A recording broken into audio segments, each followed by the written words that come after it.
अल्लाहुम्मा सल्ली अला सय्यिदिना मुहम्मद या रब्बि सल्ली व सल्लिम। बिस्मिल्लाहिर्रहमानिर्रहीम नहमदुहु व नुसल्ली अला रसूलिल करीम। आज इंशाअल्लाह जो लेक्चर नंबर 23 है इसमें सूरह फातिहा की मैं तकमील करूँगा, और अगर वक्त बचा तो फिर हम वज़्ज़ुहा वल्लैली इज़ा सजा से मज़ीद सूरतें शुरू कर देंगे, क्योंकि ये कुरान में नमाज में बहुत ज़्यादा इनकी तिलावत की जाती है, तो इसलिए वज़्ज़ुहा वल्लैली इज़ा सजा के बाद वाली जो सूरतें हैं ना वो, और फिर हम 30वां पारा, उसके बाद फिर बाकी कुरान इंशाअल्लाह। इय्याका नअबुदु व इय्याका नस्तईन, इसकी मैं पिछले लेक्चर में बहुत डिटेल से इसको मैं बता चुका हूँ। इबादत की क्या तारीफ़ है, इबादत लुग़त में किसे कहते हैं, इस्तिलाह में किसे कहते हैं, कौन सी इबादत शिर्क कहलाती है, कौन सी इबादत शिर्क नहीं कहलाती, फिर मदद तलब करना कब जायज़ है कब नाजायज़ है, सब तफसीलात बता चुका हूँ मैं। आगे है इहदिनस सिरातल मुस्तकीम। हदीस में आता है कि जब कोई शख्स ये एग्रीमेंट कर लेता है अल्लाह ताला से कि अल्लाह हम तेरी इबादत करते हैं, तुझी से मदद तलब करते हैं, तो अल्लाह कहते हैं कि वली अब्दी मा सअल, अब जो ये मांगेगा मैं इसको अता करूँगा। तो ख़ुद हमें बता दिया गया कि आपने मांगना क्या है। इहदिनस सिरातल मुस्तकीम, ए अल्लाह तू हमें सीधे रास्ते पे चला। ये जो हिदायत का लफ्ज़ है, हिदायत कहते हैं गाइडेंस को, रहनुमाई को, तो अरबी में इसके दो माना आते हैं। एक को कहते हैं कि रास्ता दिखाना, और एक माना होता है रास्ते पे चलाना। कुरान में ये दोनों माना में इस्तेमाल हुआ है।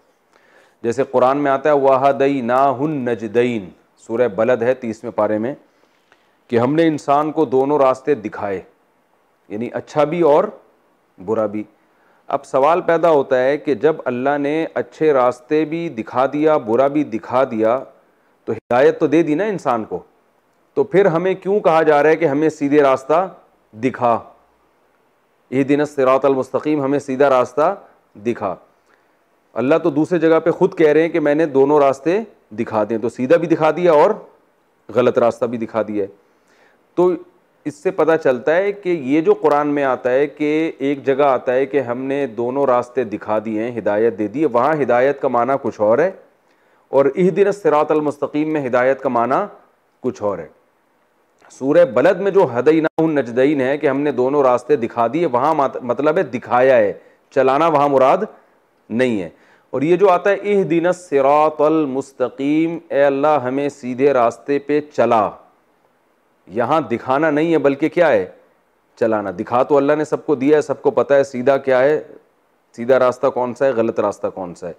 तौहीद का रास्ता, रिसालत का रास्ता, इस्लाम का रास्ता वो सीधा है, बुराई का रास्ता, झूठ का रास्ता, चोरी का रास्ता और बेहयाई का रास्ता वो गलत है। तो इसलिए यहाँ ये नहीं कहा जा रहा कि हमें सीधा रास्ता दिखा, बल्कि यहाँ ये कहा जा रहा है कि हमें सीधे रास्ते पे चला।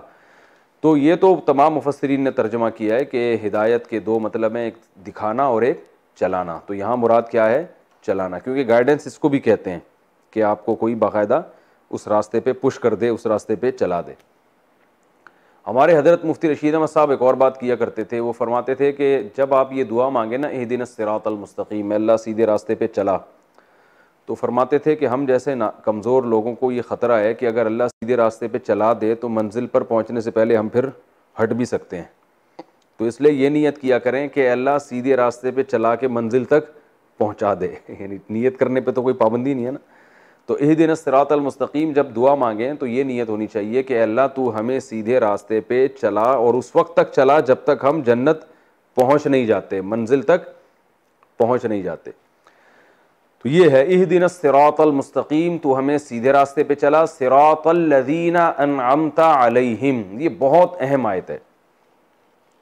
देखिए अल्लाह ने जो बताया कि सीधे रास्ता अल्लाह से मांगो, तो आगे सीधे रास्ते को जो डिफाइन किया जा रहा है वो यूं नहीं कि सीधा रास्ता वो है जो कुरान और हदीस का रास्ता, सिरातल कुरान वल हदीस, 100% सीधा रास्ता कुरान और हदीस ही का रास्ता है, 100% वही है। लेकिन यहां ये नहीं कहा जा रहा कि कुरान और सुन्नत के रास्ते पर, बल्कि कहा जा रहा सिरातल लज़ीना अनअमता अलैहिम, उन लोगों का रास्ता जिन पर तूने इनाम किया।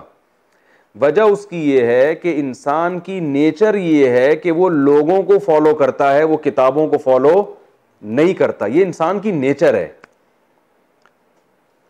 और दूसरा इसमें एक इशारा तो ये है, तो अल्लाह ताला इंसान की नेचर को जानते हैं, तो नेचर के हिसाब से बात की है कि अल्लाह लोग दुनिया में दोनों तरफ के होंगे, इनाम याफ्ता भी और वो भी जिन पर तेरा गजब हुआ होगा। तो मुझे जो है ना उन लोगों के रास्ते को फॉलो करना है जो इनाम याफ्ता हूं। ये इंसान की नेचर के हिसाब से बात की जा रही है, क्योंकि इंसान इंसान को देख के उसके पीछे चलता है। वो किताब भी किसी इंसान की लिखी हुई होगी ना, लेकिन उसे इंसानों में वो सीरत नजर आनी चाहिए। फिर वो इंसानों को देख के, अगर सिर्फ दीन और वो जो हक सिर्फ किताबों में हो, इंसान दुनिया में ना हो कोई भी उसको फॉलो करने वाले, तो फिर कोई भी इंसान उसको फॉलो नहीं करेगा। इंसान इंसानों को देख के, जैसे वबा है ना, इंसानों को इंसानों से लगती है, किताबों से थोड़ी लगती है। वबा इंसानों को कहाँ से लगेगी? इंसानों से लगी। आज जो कोरोना वायरस फैला हुआ है वो इंसानों को इंसानों से कहा जा रहा है, सोशल डिस्टेंस रखें। तो जैसे बीमारियां इंसानों से लग के मल्टीप्लाई होती चली जाती हैं, ऐसे हिदायत के जो जरासीम हैं वो भी एक दूसरे से लगते हैं। तभी आप ये देखें कि रसूलुल्लाह सल्लल्लाहु अलैहि वसल्लम जब दुनिया में आए तो अल्लाह ताला ने आप सल्लल्लाहु अलैहि वसल्लम को क्या फरमाया कि हम आपको ये किताब दे रहे हैं, तो आपकी ज़िम्मेदारी है, 28वें पारे की आयत है, युअल्लिमुहुमुल किताब वल हिकमा, नबी की ज़िम्मेदारी है कि ये इनको किताब सिखाएंगे। तो सहाबा किराम को कुरान समझने के लिए बाकायदा एक शख्सियत भी दी गई है जिनको मोहम्मद सल्लल्लाहु अलैहि वसल्लम कहा जाता है। हालांकि वो अरबी ज़बान हमसे ज़्यादा जानते थे, उनको ये ग्रामर पढ़ने की ज़रूरत नहीं थी, तो उनको कुरान के लिए नबी की बिल्कुल भी ज़रूरत बज़ाहिर नहीं थी। लेकिन अल्लाह ने बताया कि ये कुरान कौन डिफ़ाइन करेगा? मोहम्मद सल्लल्लाहु अलैहि वसल्लम। तो इनकी शख्सियत को देख के इस कुरान को फॉलो करना है तुमने, या यूं भी कह सकते हैं कि इस कुरान को सामने रखकर इस शख्सियत को फॉलो करना है। और आप सोचें कि नबी ने सहाबा को सिखाया, तो क्या ये पॉसिबल है कि जो बाद में ताबीईन आए वो खुद से कुरान समझ लेंगे, वो किसी शख्सियत से नहीं सीखेंगे? ये मुमकिन नहीं है ना, क्योंकि जब सहाबा बराह रास्त कुरान नहीं समझ पाएंगे बल्कि नबी उनको सिखाएंगे, तो ये कैसे मुमकिन है कि ताबीईन सहाबा से समझे बगैर खुद से समझना शुरू कर देंगे? ये भी मुमकिन नहीं है। तो ताबीईन ने किससे सीखा? सहाबा से, क्योंकि इनाम याफ्ता उस दौर में कौन थे? सहाबा थे। तो ताबीईन ने अल्लाह से सहाबा का रास्ता मांगा कि हमें इनके रास्ते पे चला, और इनसे सीखा उन्होंने। ताबीईन ने किससे सीखा? ताबीईन से। किसी ने भी ये नहीं कहा कि मैं किसी शख्सियत को नहीं मानता, मैं तो डायरेक्ट कुरान पे चलता हूँ। जैसे आजकल बड़े बड़े प्रोफेसर आए हुए कि मैं इस्लाम में कोई भी शख्सियत आई है, कोई सब एक तरफ, मैं जो हूँ ना सिर्फ किताब को फॉलो करता हूँ। तो ये इस आयत में इसकी भी नफी हो रही है कि डायरेक्ट किताब को नहीं, लोगों को भी फॉलो करना पड़ेगा जो उस किताब पे पहले से चल रहे हैं। तो ऐसा नहीं हो सकता कि लोग दुनिया से सारे ख़त्म हो जाएं और आप एक फंटर उठ के पैदा हुए हैं और कह रहे हैं कि मैं किताब पे चलूंगा, बाकी सारे तो गलत थे। तो ऐसा हो नहीं सकता। तो फिर ताबीईन ने ताबीईन को फॉलो किया, क्योंकि जब सहाबा नबी के बगैर नहीं सीख सकते थे और ताबीईन सहाबा के बगैर नहीं सीख सकते थे, तो आगे वाले लोग ताबीईन के बगैर नहीं सीख सकते थे। तो इसलिए याद रखें कि नेक लोगों का बाकायदा एक रूहानी सिलसिला नसब होता है। उलमा का, सुलहा का, या उनसे वाबस्ता जितने नेक लोग हैं, वो सारा सिलसिला यहाँ से लेके नबी सल्लल्लाहु अलैहि वसल्लम तक पहुँचता है, और वो सदियों में एक सेकंड के लिए भी डिस्कनेक्ट नहीं हुआ है। अगर किसी का सिलसिला डिस्कनेक्ट हो रहा है तो वो इनाम याफ्ता लोगों से खुद ब खुद खारिज हो जाएगा, वो इनाम याफ्ता लोगों की फहरिस्त में दाखिल हो ही नहीं सकता। तो जितने नए नए फ़िरक़े ईजाद हो रहे हैं ना, जो कहते हैं हम किसी को नहीं मानते, हम सिर्फ कुरान और हदीस को मानते हैं, तो इनके बातिल होने की दलील खुद कुरान में मौजूद है कि ये कुरान को बराह रास्त सीखने की कोशिश कर रहे हैं। उन लोगों से सीखने की कोशिश नहीं कर रहे जो इनसे पहले हैं, जिन्होंने अपने से पहलों से सीखा, और उन्होंने अपने पहलों से सीखा, और उन्होंने अपने पहलों से सीखा, और होते होते ये सिलसिला कहां तक पहुंचा? रसूलुल्लाह सल्लल्लाहु अलैहि वसल्लम तक। तो नबी सल्लल्लाहु अलैहि वसल्लम किताब भी दे के गए हैं और किताब सिखाने वाले रिजाल भी देकर गए हैं, अफराद भी देके गए हैं। जो अफराद नबी दुनिया से जाते हुए देकर गए हमें, उनमें अब्दुल्ला बिन मसूद हैं, उनमें सबसे पहले तो खुलफाए राशिदीन हैं, उनमें फिर अम्मी आयशा रज़ी अल्लाह ताला अन्हा और मुआज़ इब्न जबल, हज़रत अबू हुरैरा और बड़े बड़े सहाबा, अब्दुल्ला बिन मसूद, मुआज़, ये सारे लोग थे कि इन्होंने फिर आगे दीन सिखाया है लोगों को, लोगों ने इनसे सीना बसीना सीखा है। फिर ये लोग आगे अपने शागिर्दों को छोड़ कर गए हैं, जैसे अब्दुल्ला बिन अब्बास के मशहूर शागिर्द ताऊस हैं, इकरिमा हैं, और बहुत सारे शागिर्द हैं, हज़रत मुजाहिद जो मशहूर ताबई हैं, अब्दुल्ला बिन मसूद के सैकड़ों दर्जनों शागिर्द हैं। तो वो सारे शागिर्दों का सिलसिला, फिर उनके शागिर्द, आप किसी भी आलिम से, चाहे वो सऊदी अरब में हो, चाहे वो मिस्र में हो, चाहे वो बर्र सगीर में हो, कोई भी रिलायबल आलिम होगा ना, आप उससे पूछेंगे कि आपने इल्म किससे सीखा, तो वो पूरा अपना सिलसिला नसब रसूलुल्लाह सल्लल्लाहु अलैहि वसल्लम तक बता सकते हैं। कोई भी ऐसा नहीं है जो बता ना सके। वो अलग बात है, ज़मानी हर एक को याद नहीं होता, लेकिन वो थोड़ी तहकीक करेंगे तो ये सिलसिला कहाँ तक पहुँचेगा? नबी सल्लल्लाहु अलैहि वसल्लम तक। तो इसलिए कोई भी ऐसा शख्स दरमियान में आता है जो अपना रूहानी सिलसिला नसब नबी तक नहीं बयान कर सकता, या उसके पास यानी वो मानता ही नहीं है, तो इसका मतलब वो कभी भी सीधे रास्ते पे नहीं हो सकता, वो कुरान की अपनी तरफ से तशरीह कर रहा है। तो नबी ने रिजाल को किताब भी दी और किताब सिखाने वाले अफराद भी दिए, जिनको सहाबा कहा जाता है। सहाबा ने आगे कुरान भी ट्रांसफर किया और कुरान और सुन्नत सिखाने वाले अफराद भी तैयार किए। फिर जिनको सहाबा ने तैयार किया उनको ताबीन कहा जाता है। ताबीन ने आगे किताब भी दी और किताब सिखाने वाले अफराद भी, जिनको तबा ताबीन कहा जाता है। फिर तबा ताबीन ने भी यही काम, तो ये सिलसिला आज तक। तो आज भी जो उलमा हैं वो अपने पहलों से उन्होंने सीखा और अगली नस्ल को वो किताब भी देंगे और किताब की तालीमात भी देंगे, यानी सिखा के जाएंगे किताब, सिर्फ किताब पकड़ा के नहीं जाएंगे। तो ये जो दर्स हो रहे हैं, हमारे हो रहे हैं, ये दूसरे उलमा के होते हैं, ये वही है कि पिछले लोगों ने जो रिजाल छोड़े, अफराद छोड़े और किताब उनके हवाले की, तो वो अब ये अमानत कहां ट्रांसफर कर रहे हैं? अगली उम्मतों में। तो इन्हीं सिलसिले में अहले हक लोग रहेंगे, इससे हटके नहीं हो सकते।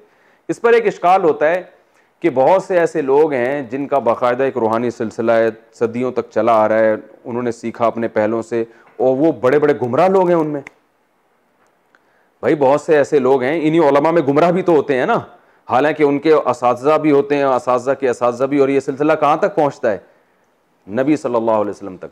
इसका जवाब ये है कि ये हरगिज़ दावा नहीं है हमारा कि जिसका भी रूहानी सिलसिला नबी तक पहुँचेगा वो सारे सही होंगे। मकसद ये है कि जिसका नबी सल्लल्लाहु अलैहि वसल्लम तक रूहानी सिलसिला नहीं पहुँचता वो सही नहीं हो सकता। यानी हिदायत पर आने की पहली शर्त यह है कि आपका रूहानी सिलसिला नबी तक होना चाहिए। इसके बाद फिर मजीद शर्तें भी हैं कि आप उन लोगों को फॉलो भी करते आ रहे हो। ऐसा थोड़ी कि आपका एक सिलसिला है, आपने अपने पहलों से दीन सीखा, लेकिन सीखने के बाद आपने उसमें तहरीफ कर दी। तो ऐसे बहुत सारे लोग हैं, बिदती बहुत सारे हैं जो बाकायदा मानते हैं, अहलुल्लाह को भी मानते हैं और किताबों को भी मानते हैं और हदीस को भी मानते हैं, मगर अपनी तरफ से तशरीहात क्या कर देते हैं? गलत कर देते हैं। इसकी मिसाल ऐसे है जैसे मेडिकल साइंस में इलाज की जो अथॉरिटी है वो उसी को है जिसने एमबीबीएस किया हुआ हो। ये पहली शर्त है, जिसने एमबीबीएस किया हुआ ना हो उसको गवर्नमेंट कभी भी क्लिनिक खोलने नहीं देगी। लेकिन हर वो डॉक्टर जिसने एमबीबीएस किया हुआ हो, क्या वो सही रास्ते पर होता है? क्या वो लोगों के साथ दयानतदारी कर रहा होता है? तो सारे सही थोड़ी होते हैं, लेकिन सही होंगे भी तो इन्हीं में होंगे। तो इसी तरह जो सिलसिला हमारा सदियों से चला आ रहा है, इसी सिलसिले में अगर गलत लोग हैं तो सही भी सिर्फ इसी सिलसिले में होंगे। इस सिलसिले के लोग सारे खराब नहीं हो सकते, क्योंकि ये उम्मत यानी रिजाल जो है ना वो दे के जाएगी। अब इस वक्त जो अहले हक उलमा हैं वो अफराद दुनिया में छोड़ के जाएंगे जो सही सीधा रास्ता लोगों को दिखाएंगे। उन्हीं में कुछ गुमराह भी हो जाएंगे, लेकिन हिदायत वाले भी सिर्फ उन्हीं में होंगे। ऐसा नहीं हो सकता कि इस सिलसिले से हटकर कोई सीधे रास्ते पर पैदा हो जाए, ये पॉसिबल नहीं है, ये मुमकिन नहीं है। आज तक ऐसा हुआ नहीं है। तभी आप देख लें जितने बड़े मुहद्दिसीन फुक़हा जिनको उम्मत फॉलो करती है, उनकी जो पहचान में, उनके इंट्रोडक्शन में सबसे अहम बात यह होती है कि इन्होंने इल्म किससे हासिल किया था। अगर इमाम अबू हनीफा को बहुत बड़ा मकाम मिला तो इसलिए नहीं कि वो कूफा में पैदा हुए, इसलिए कि उनके उस्ताद कौन थे? हम्माद अल कूफी थे।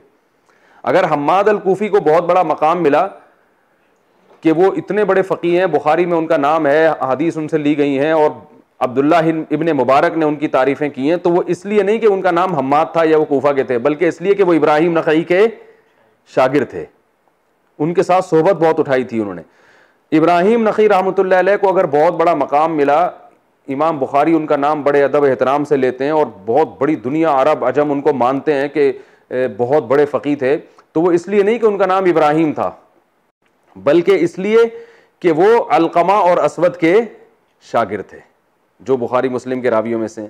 अगर अलकमा और असवद को बड़े बड़े उलमा फ़कीह मानते हैं और उनके बारे में ये कहा जाता है कि बहुत से सहाबा से ये इल्म में बड़े हुए थे, तो वो इसलिए नहीं कि उनका नाम अलकमा था या एक का नाम असवद था या वो अजमी थे, बल्कि इसलिए कि वो अब्दुल्ला बिन मसूद के शागिर्द थे। समझ रहे हैं ना, उनकी सोहबत उठाई थी उन्होंने। अब्दुल्ला इब्न मसूद रजी अल्लाह ताला अन्हु को अगर दुनिया जानती है और उनका नाम अदब और एहतराम से लिया जाता है, और जब वो मदीना आते थे तो हज़रत उमर उनके एहतराम में खड़े हो जाया करते थे, वो इसलिए नहीं कि उनका नाम अब्दुल्ला था या वो अरब में पैदा हुए थे या वो एक जो है ना अरबी ज़बान बोलते थे, ना ना ना, बल्कि इसलिए कि उन्होंने नबी सल्लल्लाहु अलैहि वसल्लम की सोहबत बहुत तवील अरसे उठाई थी। तो ये सिलसिला सदियों से चला आ रहा है। हज़रत मुफ्ती तकी उस्मानी साहब को आज जो दुनिया मानती है, सिर्फ इसलिए नहीं कि उनका इल्म ज़्यादा है, बल्कि इसलिए कि उन्होंने अपने वक्त के बड़े बड़े अल्लामों की सोहबत उठाई, ये उनके शागिर्द हैं। तो ये इस सिलसिले से हटेंगे तो फिर नहीं होगा। वो मुफ्ती मोहम्मद शफी साहब रहमतुल्लाह अलैह से उन्होंने इल्म हासिल किया, उन्होंने मुफ्ती रशीद अहमद साहब से इल्म हासिल किया, उन्होंने अल्लामा ज़फ़र उस्मानी से सीखा। तो इन जैसे कौम का पता बाप से चलता है ना भाई, मादी लिहाज से आप बड़े ऊंचे नस्ब के हो, इसका पता किससे चलेगा कि आप बेटे किसके हो? भाई अगर कोई बादशाह सलामत का बेटा आ रहा है, सऊदी अरब के मोहम्मद बिन सलमान का बेटा आएगा, तो आप एकदम इज्जत एहतराम में खड़े हो जाएगा, भाई आप तो बड़े आली नस्ब हो, क्योंकि आप किसके बेटे हो? मोहम्मद बिन सलमान के। तो उसको बड़ा प्रोटोकॉल देना, जो भी चाहे मुखालिफिन भी हो हिमायती भी हो, इज्जत देंगे, भाई आप किसके बेटे हो? मोहम्मद बिन सलमान के। तो इसी तरह याद रखो, रूहानी लिहाज से और जो हिदायत की जो रहनुमाई जब इंसान देता है या नबियों का वारिस बनता है इंसान, तो उसका इंट्रोडक्शन में सबसे अहम तरीन बात यह होती है कि ये किसका शागिर्द है, ठीक है ना, इसने सीखा किससे है। तो हमारे आज 15वीं सदी में इस चीज को लोगों ने अहमियत देना छोड़ दी है। बस रटे रटाए हवाले, हदीस के हवाले, कुछ रटे रटाए आयतें याद करके, और वो पूरा एक सिलसिले को, ना सिर्फ ये कि उनका ताल्लुक नहीं होता, बल्कि उस तमाम सिलसिले को गलत करार दे रहे होते हैं, और बज़बान हाल ये कह रहे होते हैं कि हम हैं सही जो 1400 साल के बाद नबी के दीन को दुनिया में नाफिज कर रहे हैं। तो इन आयतों से हमें साफ पता चलता है कि ऐसा नहीं है। अल्लाह ने फरमाया कि अल्लाह तू हमें सीधे रास्ते पे चला, सिरातल लदीना, उन लोगों का रास्ता जिन पर तूने इनाम किया। तो पता चला ऐसे लोग हर दौर में मौजूद रहेंगे, और उन लोगों के रास्ते पर अल्लाह में हुक्म देगा कि इनको फॉलो करो। वजह क्या है कि इंसान जब बालिग होता है तो उसे नेक लोग भी नजर आते हैं और बुरे लोग भी, उसे नमाज पढ़ने वाले भी नजर आते हैं और बेनमाजी भी, उसे शराब पीने वाले भी नजर आते हैं और शराब से बचने वाले भी, उसे पर्दा करने वाली औरतें भी नजर आती हैं अगर कोई औरत हो, और बेपर्दा घूमने वाली भी, उसे रिश्वत लेने वाले लोग भी नजर आते हैं और रिश्वत से बचने वाले भी। तो अल्लाह फरमाते इनमें तुम दुआ मांगो कि अल्लाह उन लोगों के रास्ते पे चलाना जो क्या है, इनाम याफ्ता। इनाम याफ्ता की असल डेफिनेशन है जो शरीयत को फॉलो करते हैं। तो ऐसे लोग तुम्हें नजर आएंगे तो तुमने उसमें शामिल होना है। ये बात समझ में आ गई है? तो इसलिए ये उन्वान इख्तियार किया गया। यूं नहीं कहा गया कि अल्लाह तू हमें सीधे रास्ते पर चला, वो यानी वो कुरान और हदीस का रास्ता, वो बिल्कुल सही है, कुरान और हदीस ही का रास्ता सीधा रास्ता है, लेकिन उसको लोग भी तो फॉलो करेंगे ना। तो ये एक ही चीज के दो नाम है, कुरान और हदीस का रास्ता और कुरान और हदीस को फॉलो करने वाले लोगों का रास्ता। इसमें ये भी इस एतराज का जवाब हो गया। तो लोग हमसे कहते हैं ना, तुम इमाम हनीफा को फॉलो करते हो, कुरान और हदीस को फॉलो करते हो। ये सवाल को एक दूसरे के मुकाबले में लाके करना ही जहालत पर मबनी है। यानी ऐसा हो गया, तुम उलमा को फॉलो करोगे या कुरान और सुन्नत को फॉलो करोगे? तो ये सवाल ही अहमकाना है। ये ऐसे हो गया जैसे तुम अपने दौर में इनाम याफ्ता लोगों को फॉलो करोगे या कुरान और सुन्नत को फॉलो करोगे। तो भाई जो इनाम याफ्ता लोग हैं वो कुरान और सुन्नत ही को फॉलो करते हैं। लिहाजा एक ही चीज के दो नाम है, इनाम याफ्ता को फॉलो करना या कुरान और सुन्नत को फॉलो करना। ये एक ही चीज के दो नाम है, इनको एक दूसरे के मुकाबिल में लाके पेश करना ये जहालत है। ये ऐसे ही है जैसे एक गाड़ी हैदराबाद की तरफ जा रही है और आपको यकीन है कि ये कहां जा रही है, हैदराबाद। आप उस गाड़ी को फॉलो करना शुरू कर दिया। अब कोई आपसे पूछ रहा है कि तुम हैदराबाद के रास्ते को फॉलो करोगे या इस गाड़ी को फॉलो करोगे? तो आप कहोगे भाई जब ये गाड़ी उधर ही जा रही है तो आप यूं कहें कि मैं इस गाड़ी को फॉलो कर रहा हूं या यूं कहें कि मैं हैदराबाद को फॉलो कर रहा हूं, ये एक ही चीज के दो नाम है। तो इनाम याफ्ता लोगों का जो रास्ता है, जो उलमा सुलहा का रास्ता है, जिन उलमा सुलहा का बरहक होना साबित हो जाए, उनके रास्ते को फॉलो करना, कुरान और सुन्नत ही को फॉलो करना है। तो अल्लाह ने उन लोगों का जिक्र इसलिए किया, एक तो इस नजरिए की नफी के लिए कि जो लोग खुद से समझते हैं ना कि हम कुरान और सुन्नत में किसी की रहनुमाई नहीं चाहिए, हम खुद से जो समझेंगे हमारी समझ में आएगा, सारे फुकाहा मुहद्दिसीन को वो एक तरफ रख देते हैं। आजकल जो आ रहे हैं, आपको इस तरह के नए नए लोग पैदा हो रहे हैं, वो किसी की तहकीक को नहीं मानते, कह रहे हैं मेरी अपनी तहकीक है। तो ये इस नजरिए पर रद्द है इसमें। और दूसरा, इसमें ये अल्लाह ने इंसानी फितरत की रियायत की है कि इंसान जो है ना वो इंसानों को देख के फॉलो होता है, तभी फॉलो करता है। तभी आप देखें किताबें लिखने से लोग बातिल लोग इतने परेशान नहीं होते। डॉक्टर जाकिर नाइक से जब मेरी मुलाकात हुई तो उन्होंने एक बात कही कि जो इंडिया में इनके प्रोग्राम हो रहे थे डॉक्टर साहब के, इसमें बहुत सारे गैर मुस्लिम कैमरे की सामने मुसलमान हो रहे थे ना, तो उन्होंने कहा मुझे बहुत लोगों ने ये कहा, जो हुकूमत इंडिया की तरफ से, जो वहाँ से मुझे ये मैसेज आया, हुकूमत की तरफ से बराह रास्त तो नहीं, यानी वहाँ के लोग जो हुकूमत के मिजाज को समझते थे, उन्होंने कहा कि आप इस्लाम की भरपूर तरीके से तबलीग करें, आप दलाइल दें, लेकिन ये जो लोग कन्वर्ट हो रहे हैं ना, मुसलमान हो रहे हैं, इनको कैमरे की स्क्रीन पर ना लेकर आएँ, ये छप्पड़ में हो जाएं, साइड पे हो जाएं, इनको बोले ज़रा छाँव में आओ वहाँ। उन्होंने नहीं बोला, ये मैं खुद बोल रहा हूँ, ठीक है ना, डॉक्टर साहब ने थोड़ी बोला, उनको बोला ज़रा छाँव में आओ। ये उन्होंने बज़बान हाल वे कह रहे थे भाई इनको ज़रा साइड पे ले जाएं, छाँव में ले जाएं, वहाँ जाके कलमा पढ़ा दें। ये स्क्रीन पे नहीं आनी चाहिए ये चीज़। वजह क्या है कि इसके आने से जो असर पड़ रहा है ना दूसरे गैर मुस्लिमों पर, वो आपके डायलॉग से और आपकी स्पीच से और आपके दलाइल और हवालो नंबर से असर नहीं पड़ रहा।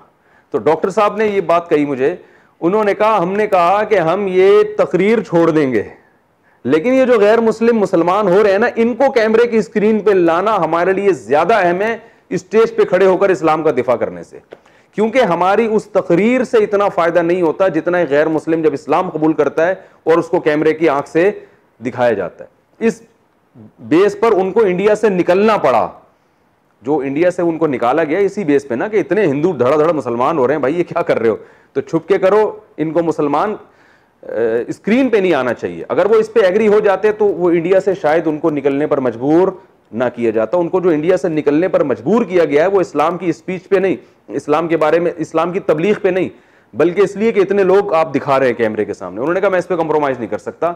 वजह उसकी ये कि ये एक गैर मुस्लिम का कैमरे की स्क्रीन के सामने आके कलमा पढ़ लेना, ये हमारे लिए ज्यादा, इसका आउटपुट बहुत ज्यादा है बनिस्बत जो हमारी वो तकरीर है। तो उन्होंने कुर्बानी दी अल्लाह के लिए। उन्होंने कहा भाई मकसद, विजन को सामने रखा जाता है ना, विजन के लिए कुर्बानी दी जाती है, जराए को थोड़ी देखा जाता है, मकासद को सामने रखा जाता है। तो उन्होंने कहा ये तो यहाँ स्टेज पे खड़े होकर बयान करना एक जरिया है तबलीग का, हदफ तो क्या है, हदफ तो ये है कि गैर मुस्लिम मुसलमान हो। तो वो उसके लिए उन्होंने कुर्बानी दी और वो अब देखें मलेशिया में कैसी जिंदगी गुजार रहे हैं। तो अब मैं वाज़ेह करता हूं कि ये क्यों हुआ। वजह क्या है कि जब कोई गैर मुस्लिम मुसलमान होगा तो वो लोग हैं ना, लोग मुसलमान हो रहे हैं ना, तो उसका असर दूसरे गैर मुस्लिमों पे ज्यादा पड़ेगा, क्योंकि लोग किसको फॉलो करते हैं, लोगों को। अब समझ में आई बात, ये इहदिन सिरातल मुस्तकीम का मतलब, वो दलाइल दे रहे हैं, लेकिन लोगों को जब लोग नजर नहीं आएंगे ना इस्लाम कबूल करते हुए, तो लोगों पर इतना असर नहीं पड़ेगा। किताब को इतना ज्यादा असर नहीं करती। लोग जब देखेंगे कि इस तकरीर से मुतासिर होकर लोग मुतासिर हो रहे हैं और लोग इस्लाम को फॉलो कर रहे हैं, तो उनकी देखा देखी उनको लोग फॉलो करेंगे। यानी एक हिंदू अगर कलमा पढ़ के मुसलमान होता है तो सैकड़ों लाखों हिंदू उसको देख के मुसलमान होंगे। वो डॉक्टर साहब की तकरीर सुन के तो वो मुसलमान हो रहा है, लेकिन आगे जो मुसलमान हो रहे हैं वो तकरीर की बेस पे नहीं, वो उसको मुसलमान होता देखकर। तो ये इंसानी फितरत है कि वो लोगों को देखता है कि क्या कर रहे हैं। तो वो जब देखेंगे लोग कि लोग मुसलमान हो रहे हैं तो बहुत से लोग उनको देख के मुसलमान होंगे। ये ऐसे ही मैं एक वाकया सुनाता हूँ ना, हम स्कूल में देखा, हमने एक चीज़ पढ़ी हुई है, तो कुछ भी नहीं थी, हमने वैसे ही जाके खड़े हो गए, तो 2-4 लोग और आ गए, तो और तलबा आ गए, पूरा स्कूल खड़ा हो गया वहाँ आगे, हालांकि वहाँ कुछ भी नहीं है। वजह क्या है, लोग लोगों की देखा देखी जा रहे हैं कि यार यहाँ क्या है। तो ये इंसान की नेचर है कि वो किसको फॉलो करता है, लोगों को। तो अगर बुराई की तरफ लोग जाएंगे तो लोग लोगों को फॉलो करके उधर जाना शुरू हो जाते हैं, अच्छाई की तरफ आएंगे तो लोग लोगों को फॉलो करके इधर। तो इसलिए अल्लाह ने फरमाया कि तुम जब लोगों को फॉलो करने का तुम्हारे दिल में एक जज्बा पैदा होगा कि पब्लिक कर क्या रही है, तो अल्लाह से पहले दुआ मांग लो, अल्लाह पब्लिक जो भी कर रही है, तेरी पब्लिक में जो सीधे रास्ते पे चलने वाले लोग हैं ना, मुझे उनको फॉलो करने की तौफीक अता फरमा, क्योंकि मेरी नेचर तो है मैं तो पब्लिक को फॉलो करूंगा। तो मैं गलत लोगों को फॉलो कर लूंगा, अगर तू सही लोगों को फॉलो करने की तौफीक नहीं देगा तो मुझे हिम्मत दे, मैं किन लोगों को फॉलो करूं, मैं सही लोगों को फॉलो करूं। तो इससे ये भी पता चलता है आवाम के लिए कि उलमा की सोहबत उठाना, इनाम याफ्ता लोगों के पास जाके बैठना, उनसे सीखना, उनसे मोहब्बत करना, ये किस कदर ज़रूरी है, क्योंकि लोग लोगों को फॉलो करते हैं। तो जब आप अच्छे लोगों में रहेंगे तो आप खुद ब खुद अच्छाई की मोहब्बत आपके दिल में आएगी, बुरे लोगों में रहेंगे तो बुराई की मोहब्बत दिल में आएगी। और हदीस में इसकी बड़ी मिसालें कि जो अच्छी सोहबत की मिसाल आप सल्लल्लाहु अलैहि वसल्लम ने इतर फरोश की दी है कि इतर वाले की दुकान पे अगर आप बैठ जाएं तो फ़ायदा होता रहेगा, खुशबू आती रहेगी, हो सकता है वो खुशबू भी दे दे।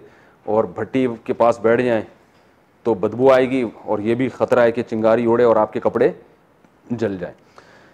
तो ये है कि इंसान को चाहिए कि वो पहले तो इसका बड़ा एहतमाम होता था कि जो है ना वो लोग किसी अल्लाह वाले से ताल्लुक़ कायम करें, उसके सोहबत में जाके बैठा करें, उससे सीखें, उससे हिदायत लें। अब हर आदमी आज़ाद होता चला जा रहा है, कोई किसी की सुनने के लिए तैयार नहीं है। बदकलामी, बदतमीज़ी, बुज़ुर्गों पे तोहमतें, उनकी इबारात को काट छांट के निकाल के उनको गुस्ताख करार देना, बस ये चल रहा है।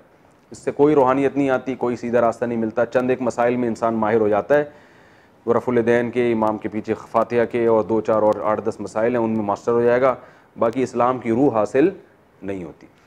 तो आगे चलते हैं हम। इहदिनस सिरात, ये क्योंकि बहुत अहम टॉपिक था और अल्लाह ने सूरह फातिहा में हमें पहले से बताया है कि हिदायत तुम्हें कैसे मिलेगी, क्योंकि हम आगे जो कुरान पढ़ेंगे हिदायत हासिल करने के लिए ना, तो अल्लाह ने बता दिया कि कुरान भी और साथ साथ कुरान समझने वाले रिजाल जो लोग हैं, दोनों को साथ लेके चलोगे तो बात बनेगी। ये सफ़र ऐसे तय, अख्पल तरीके से तय नहीं होगा ये सफ़र, ठीक है ना। तो इहदिनस सिरातल मुस्तकीम सिरातल लदीना अनअमता अलैहिम, अल्लाह उन लोगों का रास्ता जिन पर तूने इनाम किया।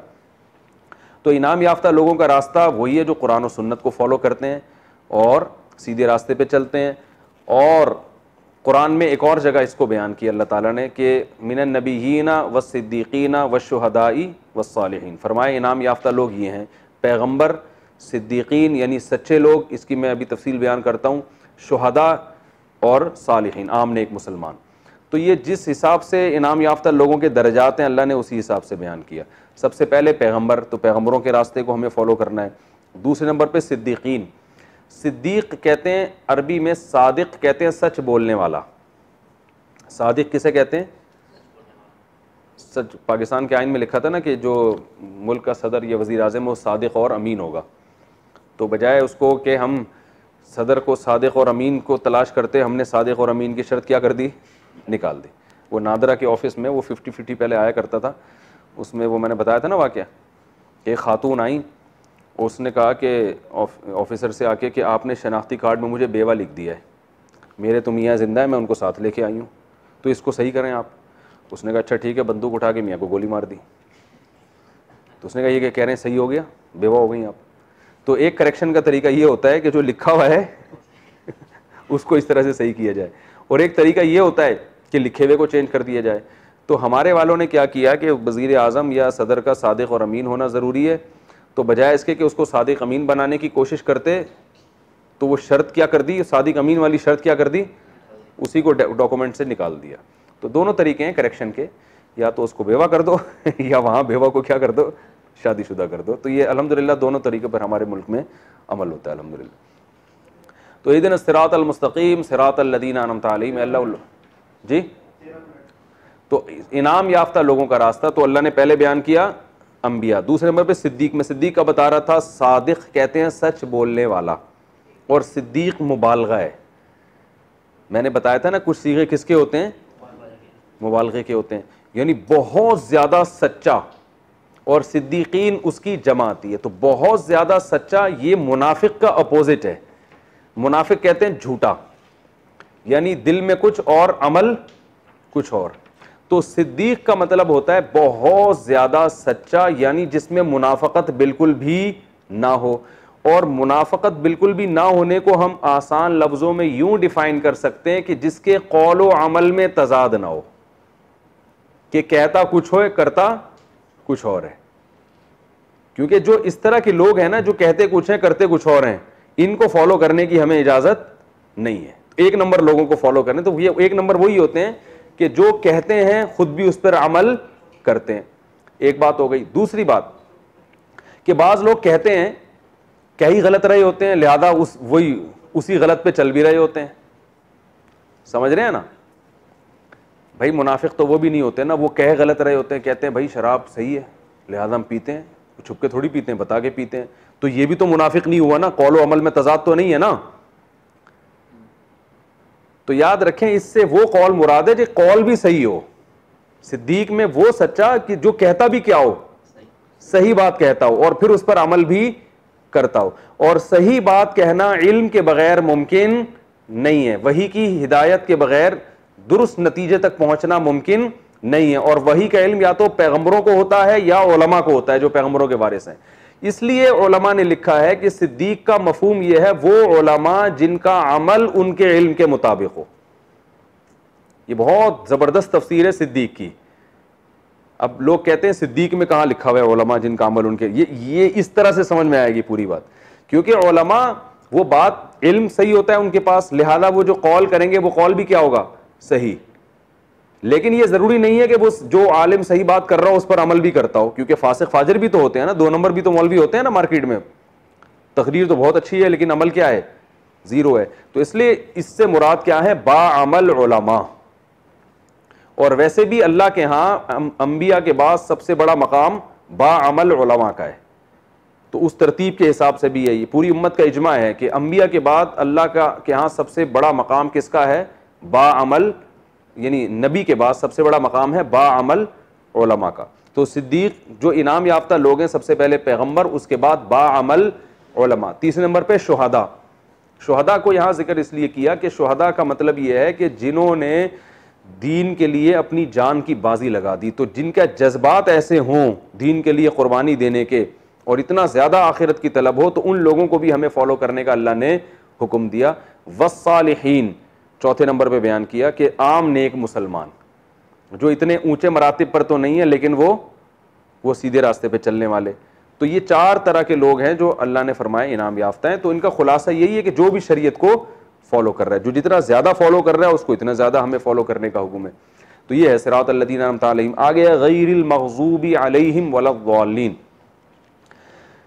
देखें ये अल्लाह ताला की रहमत है कि जब हमें सीधा रास्ता बता दिया, जब हम किसी को सीधा रास्ता बताते हैं ना, तो हमारा स्टाइल क्या होता है, भाई ये हैदराबाद का रास्ता है, आपने यहाँ जाना है, इसी रास्ते पे चलो तो पहुँच जाओगे। ये नहीं बताते कि इस पे भी ना चलो और इस पे भी ना चलो, ये बताने की ज़रूरत नहीं रहती।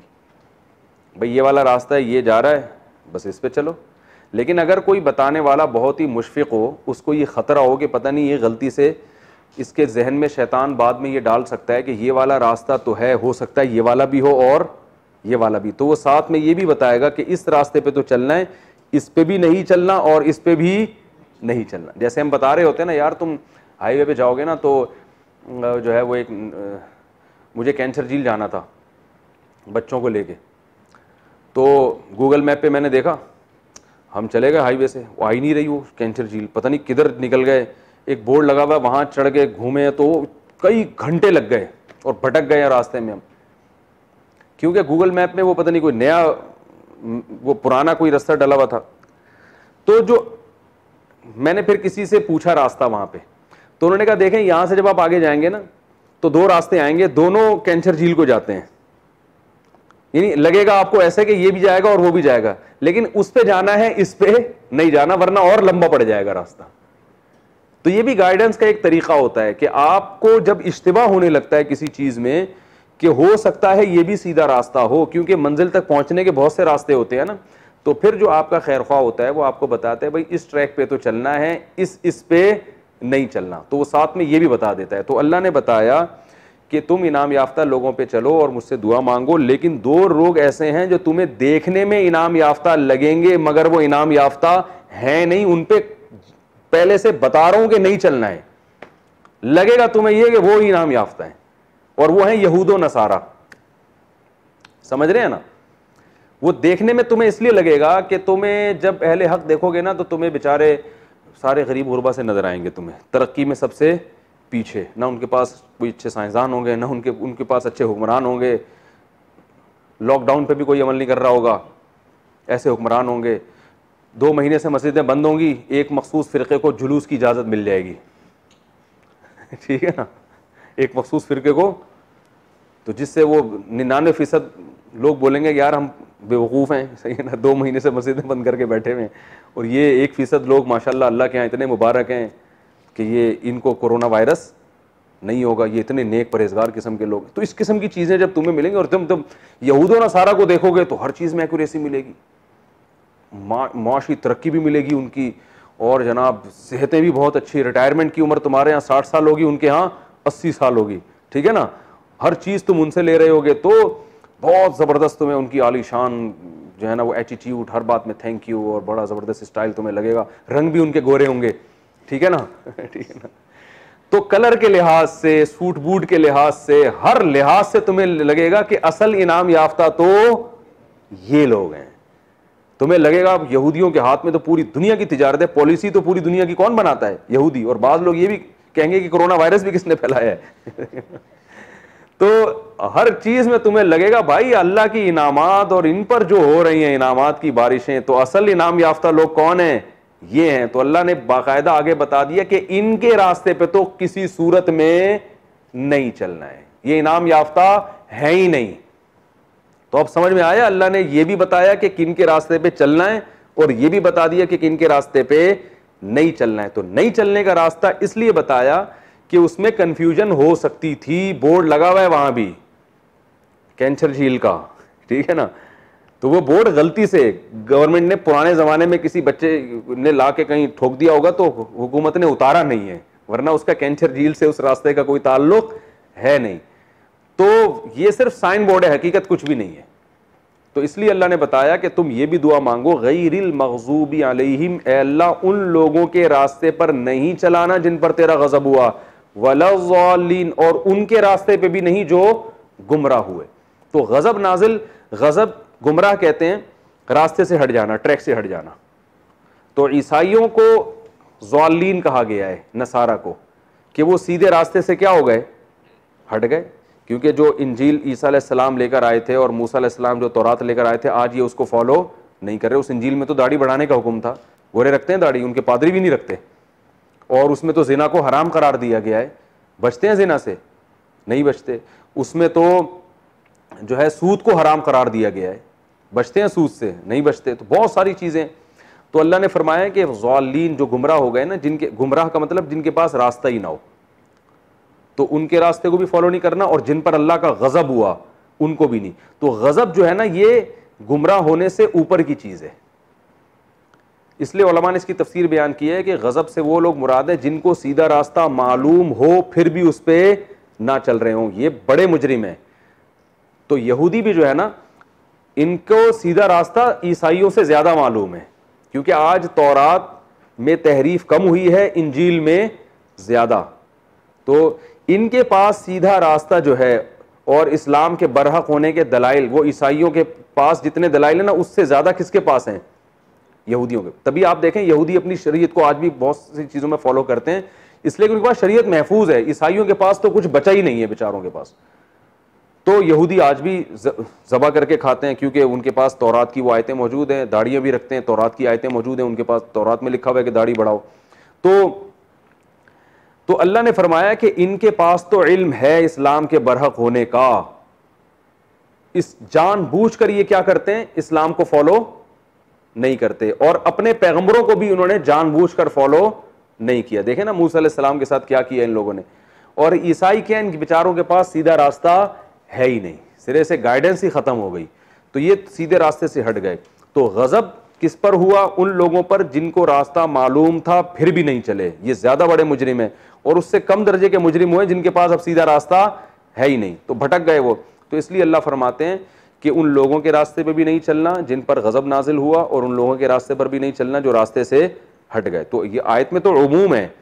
उमूम इसलिए है कि जो भी इल्म के बावजूद गुमराही इख्तियार करेगा तो उस पर भी नहीं चलना, और जिसके पास सिरे से इल्म ही ना हो उसके रास्ते को भी फॉलो नहीं करना। इसमें वो तमाम सूफिया भी दाखिल हो गए जो नेक तो बहुत होते हैं मगर इल्म उनके पास नहीं होता। लोग उनकी बुजुर्गी को देख कर उनको फॉलो कर रहे होते हैं कि यार गंजे के सर पे हाथ रखा, बाल निकल आए और फूंक लगाई और बंदा खड़ा होकर बैठ गया। ये नहीं देखते कि कहाँ से इल्म हासिल किया। भाई नॉलेज है, नॉलेज वॉलेज कुछ नहीं है, बस हवाई बातें, आसमानी बातें कर रहे हैं। यूट्यूब पे देख लें आप, बहुत से ऐसे लोग हैं, आसमानी बातें हैं, बस वो हज़रत जी ने फरमाया, दामद बरकातुहू ने जवाब में ये फरमाया, फिर हज़रत जी ने जवाब, कोई कुरान और हदीस से उनको ज़रा भी मुनासबत नहीं होती। तो अल्लाह ने फरमाया कि ये वो लोग हैं जिनके पास सीधा रास्ता है ही नहीं, और कुछ ऐसे हैं जिनके पास है मगर जानकर फिर भी अमल नहीं करते। तो दोनों के रास्ते पे तुमने नहीं चलना है, और इसका अव्वलीन मिसदाक हैं यहूद और नसारा। तो ये सूरह फातिहा में हमें पहले अल्लाह ने बता दिया कि भाई ऐसे सीधा रास्ता तुम्हें मिलेगा और इन लोगों के रास्ते पे को तुमने फॉलो नहीं करना। तो तो उसके बाद आगे जो पूरा कुरान सूरह बकरा से शुरू हो रहा है वो फिर सीधा रास्ता अल्लाह ने उसमें बयान किया और बताया कि इनको देखो कि इस रास्ते पे चलने वाले जो लोग तुम्हें नज़र आए तो उनको तुमने फॉलो करना शुरू कर देता। फिर आगे पूरा कुरान है। तो ये फिर इंशाअल्लाह हम अब अगले लेक्चर में बाकी कुरान शुरू करेंगे। और मैंने जैसे शुरू में बताया, अब हम सूरह वज़्ज़ुहा वल्लैलि इज़ा सजा से लेकर अलम तरा तक जितनी सूरतें हैं पहले उसको कंप्लीट करेंगे, क्योंकि वो भी नमाज में बहुत ज़्यादा पढ़ी जाती हैं। उसके बाद हम अम्मा पारा से शुरू करके 30वां पारा, फिर 29वां पारा, और फिर उसके बाद हम सूरह बकरा, बल्कि उसमें भी हम कोशिश करेंगे पहले जो मशहूर सूरतें हैं ना कुरान की, सूरह यासीन, सूरह रहमान, सूरह वाक़िया, जो लोग ज़्यादा पढ़ते हैं उनकी तफसीर मुकम्मल करके फिर हम इंशाअल्लाह सूरह बकरा से शुरू करेंगे। अल्लाह ताला समझने की अमल की तौफीक अता फरमाए।